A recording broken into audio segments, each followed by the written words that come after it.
이 새벽에 주 앞에 나오신 분들을 진심으로 환영합니다. 찬송가 412장 찬양 드리겠습니다. 412장 1절과 마지막 4절 우리 두 절만 부르겠습니다. 찬송가 412장입니다. 내 영혼의 극히 깊은 데서 맑은 가락이 울려나네.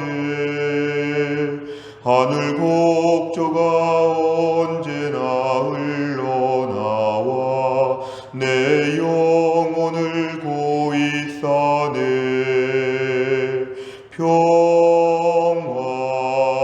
평화로다 하늘 위에서 내려오네.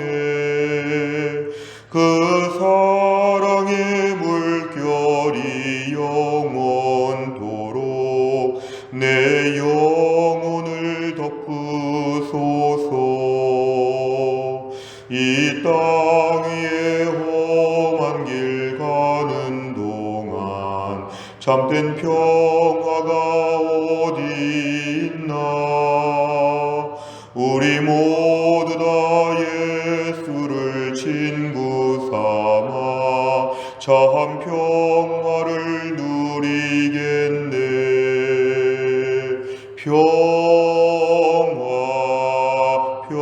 평화로다 하늘 위에서 내려오네. 그 사랑의 물결이 영원토록 내 영혼을 덮으소서. 아멘.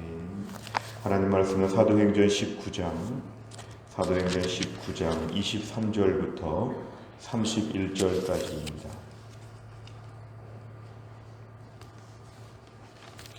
사도행전 19장 23절 신약성경 221페이지에 있습니다. 사도행전 19장 23절부터 31절까지의 말씀을 두 한 절씩 교독하시겠습니다. 23절입니다. 그때쯤 되어 이 도로 말미암아 적지 않은 소동이 있었으니 즉 데메드리오라 하는 어떤 은장색이 은으로 아데미의 신상 모형을 만들어 직공들에게 적지 않은 벌이를 하게 하더니 그가 그 직공들과 그러한 영업하는 자들을 모아 이르되 여러분도 알거니와 우리의 풍족한 생활이 이 생업에 있는데 이 바울이 에베소뿐 아니라 거의 전 아시아를 통하여 수많은 사람을 권유하여 말하되 사람의 손으로 만든 것들은 신이 아니라 하니 이는 그대들도 보고 들은 것이라. 우리의 이 영업이 천하여질 위험이 있을 뿐 아니라 큰 여신 아데미의 신전도 무시당하게 되고 온 아시아와 천하가 위하는 그의 위엄도 떨어질까 하노라 하더라. 그들이 이 말을 듣고 분노가 가득하여 외쳐 이르되 크다 에베소 사람의 아데미여 하니 온 시내가 요란하여 바울과 같이 다니는 마게도냐 사람 가이오와 아리스타고를 붙들어 일제히 연극장으로 달려 들어가는지라. 바울이 백성 가운데로 들어가고자 하나 제자들이 말리고 같이 읽습니다. 또 아시아 관리 중에 바울의 친구 된 어떤 이들이 그에게 통지하여 연극장에 들어가지 말라 권하더라. 아멘. 오늘 본문의 말씀은 사도 바울의 3차 전도 여행 중에 벌어지는 이야기를 우리에게 소개합니다.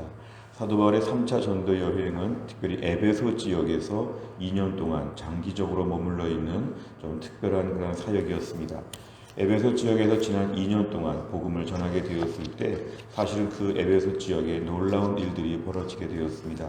제가 지난 금요일 또한 토요일 큐티 말씀들을 보면 복음이 이곳에 심겨지고 집중적으로 이곳에 복음이 강타했을 때 많은 사람들이 복음을 받아들이기도 했지만 문제는 저항도 많았고 복음에 대하여 사람들이 강팍하게 공격하고 핍박하는 일들도 많이 있게 되었습니다.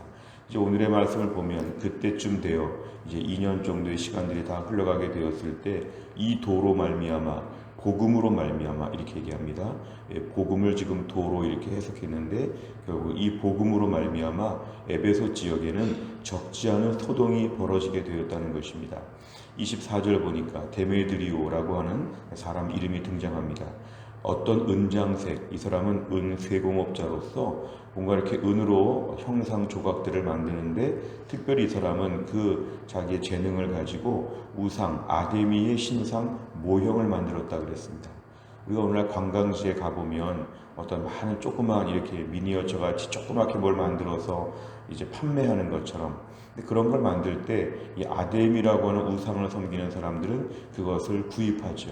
돈을 내고 사니까 이것이 돈벌이가 잘 되는 것이었습니다. 그러니까 사람들이 그런 것을 기념으로 사기도 하지만 오늘 본문 당시에는 우상을 믿는 자기 종교 행위를 위해서 그것들을 아마 필수적으로 구입하는 것 같습니다.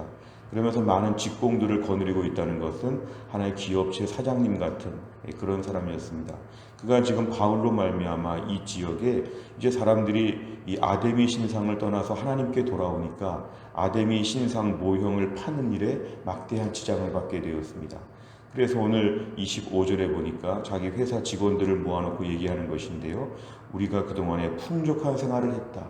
얼마나 사람들이 아데미를 많이 믿고 우상을 섬겼으면 이런 일 하는 사람들이 풍족한 생활을 할 정도가 되었을까? 매우 부유했다는 것이죠. 26절에 보니까 바울이라고 하는 사람이 지금 에베소에 와서 에베소뿐만 아니라 거의 전 아시아를 통하여 수많은 사람을 권유하여 전도했다. 사람의 손으로 만든 것은 신이 아니다.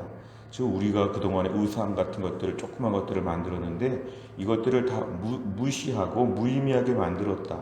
영적으로 볼 때 이것들이 잘못된 것을 가르치게 되었기 때문에 우리 돈벌이가 안 된다는 것입니다. 27절에 보니까 우리의 이 영업이 천하여진다. 그리고 아데미 여신도 무시당하게 된다. 이 조그마한 지금 모형을 만드는 것을 무시하는 걸 보면 큰 신전도 무시당하고 온 아시아와 천하에 이 아데미라고 하는 우상 자체가 지금 크게 존폐 위기에 걸려 있다. 어떻게 보면 자신들이 이거를 믿었다고 볼 수도 있지만 본문의 직접적인 설명들을 보면 돈벌이가 지금 이제 안 된다는 것이죠. 28절에 보니까 분노가 가득하여 이 데메드리오와 그 밑에 사람들이 지금 막 흥분하고 있습니다. 에베소 사람의 아데미여, 마치 에베소가 지금 망하는 것처럼, 아데미 안 믿어서 아데미 신상 구입 안 해서 망하는 것처럼 29절 온 시내가 요란하여 아주 큰 시위를 하는 것처럼 일어나게 되었을 때에 마게도냐 사람 가이오와 아리스타고, 사실은 지금 이 막 핍박이 이어지는 것인데요. 연극장이라고 하는 큰 장소에 가가지고 이제 여기서 이제 뭔가 괴롭히고 어려움을 끼치겠다는 것이죠. 30절에 보니까 바울이 그 가운데 가려고 했을 때 제자들이 막았다. 31절에 보니까 바울의 친구도 말하기를 그 연극장에 들어가면 안 된다. 큰 봉변을 당한다. 이렇게 권면이 있었다는 것으로 얘기합니다. 내용 감찰을 보시면 첫째, 사도들이 전한 복음 때문에 데메드리오는 무엇을 걱정합니까? 25, 27절을 보면 일단은 자신들의 생업이 어렵게 되었다. 안 팔리니까요. 또 한 가지는 이 아데미라고 하는 자체가 이제 에베소의 거의 상징적인 신이었는데 이제 아데미가 무시를 받게 되었다. 뭔가 걱정하는 것처럼 지금 보입니다. 두 번째를 보면 폭동의 주동자가 된 바울이 위험에 처하자 제자들과 아시아 관리 몇 명은 어떻게 반응합니까? 30절과 31절에 보면은 바울을 보호합니다. 바울한테 그 연극장에 들어가면 안 된다. 지금 상황이 매우 어렵다는 얘기를 전해주어서 바울을 말립니다. 세 번째를 보면 사도들이 전한 복음은 왜 도시 전체를 소동하게 합니까?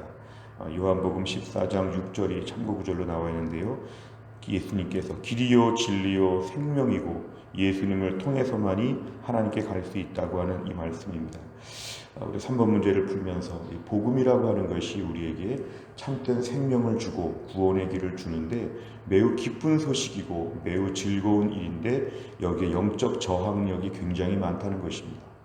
오늘 특별히 사탄이 오늘날 진정한 복음이 선포되는 곳에 성령께서 역사하시지만 사탄이 이것을 막아보고자 이 에베소 지역에 아데미라고 하는 우상을 섬기며 사람들이 하나님께 가지 아니하고 아데미를 섬기고 불신함으로 그동안 오랫동안 살아왔는데 바울의 진짜 생명, 진짜 진리, 진짜 구원의 길이 선포가 될 때 이것은 사실은 사탄의 큰 공격의 대상이었습니다.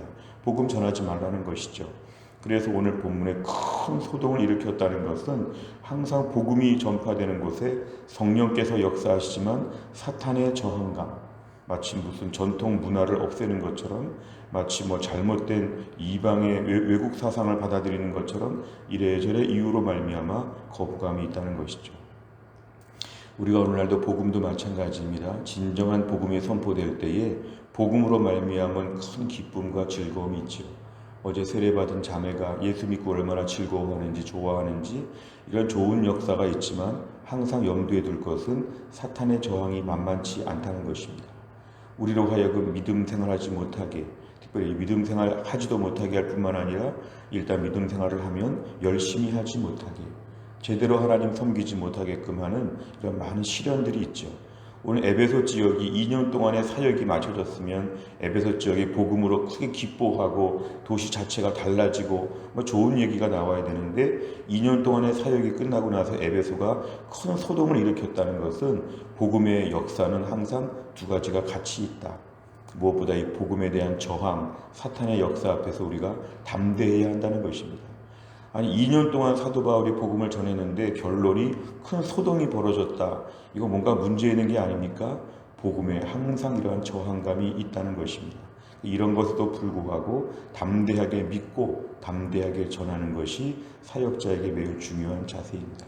오늘날 교회를 섬길 때에도 열심히 교회를 섬기면서 항상 영적인 저항감이 있습니다.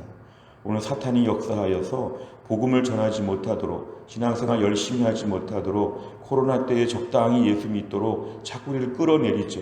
이럴 때 우리가 열심히 주를 섬기면 많은 저항도 있고 어려움도 있지만 그걸 뚫고 지나가는 것이 필요합니다.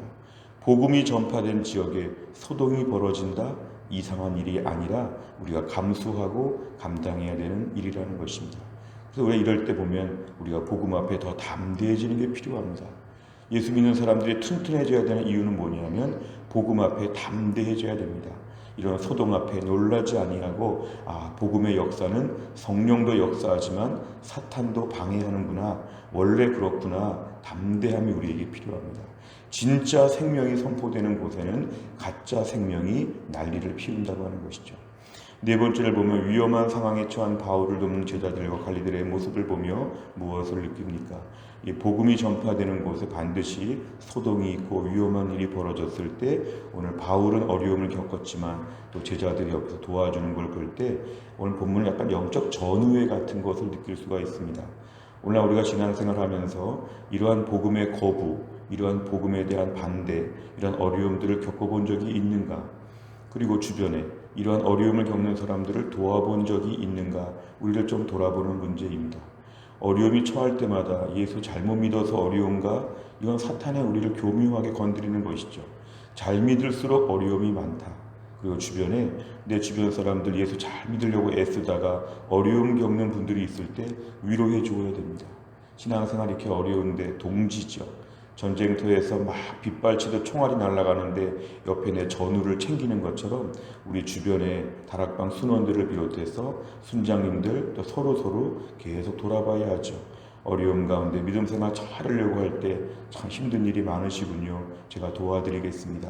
우리가 다 좀 힘든 가운데 신앙생활 하고 있기 때문에 영적 전우회가 우리에게 필요합니다. 결국 복음이 전파되는 곳에 세상은 깜짝 놀라서 이 속에서 우리를 계속해서 일하지 못하도록 끌어내릴 때에 서로 돌아보고 우리 마음을 추스리는 이런 마음이 매일매일 우리에게 필요합니다. 다섯 번째를 보면 복음의 능력이 강력하다는 것을 경험했던 적이 있다면 언제입니까? 복음의 능력을 신뢰하면서 믿음으로 복음을 전파하기 위해 무엇을 결단하겠습니까? 오늘 본문에 이렇게 드러나는 여러 가지 어려움과 시련들을 보면 마치 우리가 독감 예방주사를 맞고 며칠 동안 앓는 것처럼 이 지역에 지금 그런 시기를 겪고 있는 것이죠. 뭔가 복음이 들어와서 참된 생명력이 움직이고 있을 때에 그동안의 모든 불신앙, 그동안의 모든 우상들이 몸 안에서 버티지 못하고 막 난리를 피우는 것이죠. 마치 예방주사 맞고 실제로 며칠 동안 앓고 있는 것처럼 오늘 이 지역은 이런 시기를 거치고 있습니다. 무엇보다 복음은 반드시 능력이 있습니다. 뭔가 일이 있다는 것이죠. 예수 믿고 기뻐하거나 예수 못 믿게 하거나 뭔가 몸살을 앓으면서 큰 변화가 장기적으로는 있다는 것입니다. 우리가 오늘도 복음의 능력을 신뢰해야 됩니다. 복음의 능력을 신뢰해야 합니다. 지금의 진통이 있지만, 지금의 소동이 있지만 이 가운데 우리 하나님이 역사하실 것을 믿습니다. 이런 중간중간 단계의 어려운 일들을 보면서 마음을 약하게 먹지 아니하고 이때를 꿋꿋하게 통과하는 것은 뭐냐면 복음에는 반드시 능력이 있고 세상을 이기는 믿음이 힘이 있다는 것이죠. 오늘 본문의 말씀을 통하여 오늘 우리의 삶 가운데 에베소를 뒤흔든 복음의 많은 능력들이 나타날 것입니다. 그 가운데 중간에 소동 같은 어려움이 있을지라도 이 가운데 믿음으로 감당하게 될 때에 결국은 우리 가운데 복음의 충만한 능력을 체험할 것입니다. 오늘 말씀 앞에서 에베소를 뒤흔든 복음의 능력 우리 모두가 다 체험할 수 있기를 주의 이름으로 축원합니다. 기도하겠습니다. 하나님 아버지 감사합니다. 오늘도 우리에게 귀한 말씀을 주신 것 감사합니다. 어제는 주일을 은혜 중에 마치고 오늘 월요일부터 또 한 주간 동안 매일 새벽마다 주 앞에 나와 기도할 수 있는 귀한 믿음을 우리에게 주신 것 감사합니다. 오늘의 말씀은 에베소 지역을 뒤흔든 복음의 능력에 대하여 보았습니다. 이 복음을 받아들이는 많은 사람들이 있었고 2년 동안 복음을 집중적으로 배웠던 놀라운 은혜의 시간들이 있었지만 결국 이 지역에 많은 소동과 저항과 거부감이 여전히 있었음을 보면서 하나님 아버지 사도 바울이 어떻게 이 일 가운데서 하나님의 보호해 주시는지까지 우리가 보았습니다. 오늘도 우리가 믿음으로 열심히 살고 하나님을 위해 일하고 섬기다 보면 여전히 여러 가지 저항과 어려움과 문제들이 있을 텐데 우리들을 강하고 담대하게 하셔서 낙심하지 않게 하여 주시고 이 중간에 지나가는 모든 소동과 어려움과 핍박과 고난 중에 믿음으로 담대하게 살게 하여 주옵소서. 무엇보다 우리 시대에 믿음으로 사는 것이 쉽지 않은데 함께 믿음의 길을 걷고 있는 주변의 다른 성도들 형제 자매들을 돌아볼 수 있게 하여 주시어서 서로 돌아보는 가운데 이 어려운 때를 잘 감당하게 하여 주시고 무엇보다 주님께서 우리에게 반드시 이길 수 있도록 도우실 것을 믿고 낙심하지 아니하고 믿음의 길을 잘 감당하도록 하나님이 함께하여 주옵소서. 이번 한 주간 또한 우리 하나님과 동행하는 축복의 삶이 되게 하여 주옵소서. 예수님의 이름으로 기도하옵나이다. 아멘. 오늘 월요일을 맞이하여 100대 기도 제목은 우리 교회가 이런 교회가 되게 하여 주옵소서. 교회 비전을 위해 15번부터 28번까지 기도해 주시기를 바랍니다. 주기도문 하겠습니다. 하늘에 계신 우리 아버지여, 이름이 거룩히 여김을 받으시오며 나라 임하옵시며 뜻이 하늘에서 이룬 것 같이 땅에서도 이루어지이다. 오늘날 우리에게 일용할 양식을 주옵시고 우리가 우리에게 죄 지은 자를 사하여 준 것 같이 우리 죄를 사하여 주옵시고 우리를 시험에 들게 하지 마옵시고 다만 악에서 구하옵소서. 대개 나라와 권세와 영광이 아버지께 영원히 있사옵나이다. 아멘.